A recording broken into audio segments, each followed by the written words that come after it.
15 ton કચરો ભેગો કર્યો પણ નિકાલ ક્યાં? ભરતી સાથે ભરી નારગોલ બીચ પર કચરાનો કબજો. કલેક્ટરના માર્ગદર્શન હેઠળ થયેલું સફાઈ અભિયાન કચરાના યોગ્ય નિકાલના ભાવે બન્યું ફિયાસ્કો.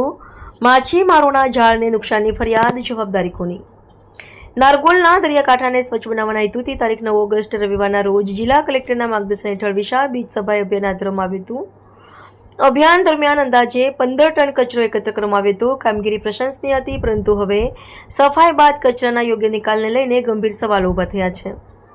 સ્થાનિકોના જણાવ્યા મુજબ સફાઈ દરમિયાન એકત્ર કરવામાં આવેલો કચરો સમયસર અને યોગ્ય રીતે ડમ્પિંગ યાર્ડમાં ખસેડવામાં આવ્યો ન હતો.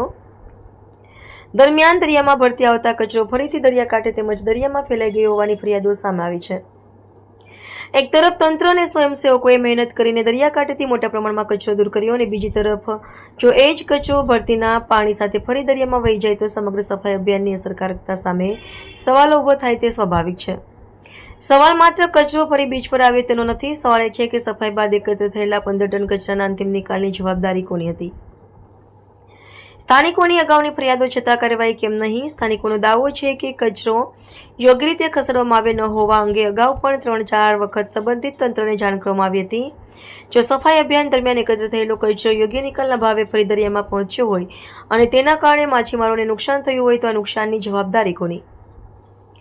નારગોલના દરિયાકાંઠાને સ્વચ્છ રાખવા હાથ ધરાયેલું સફાઈ અભિયાન નિશ્ચિતપણે પ્રશંસનીય પહેલ હતી, પરંતુ સફાઈ બાદ કચરાના નિકાલમાં બેદરકારી રહી હોય તો સમગ્ર પ્રક્રિયાની જવાબદારી નક્કી થવી જરૂરી છે. નારગોલનો દરિયો માત્ર પ્રવાસન સ્થળ નથી, તે સ્થાનિક માછીમારોની રોજીરોટી અને દરિયાઈ પર્યાવરણનો આધાર છે. તેથી સફાઈ અભિયાન એક દિવસની કામગીરી નહીં, પરંતુ કચરાના કાયમી અને વૈજ્ઞાનિક નિકાલ સુધી પહોંચતી જવાબદારી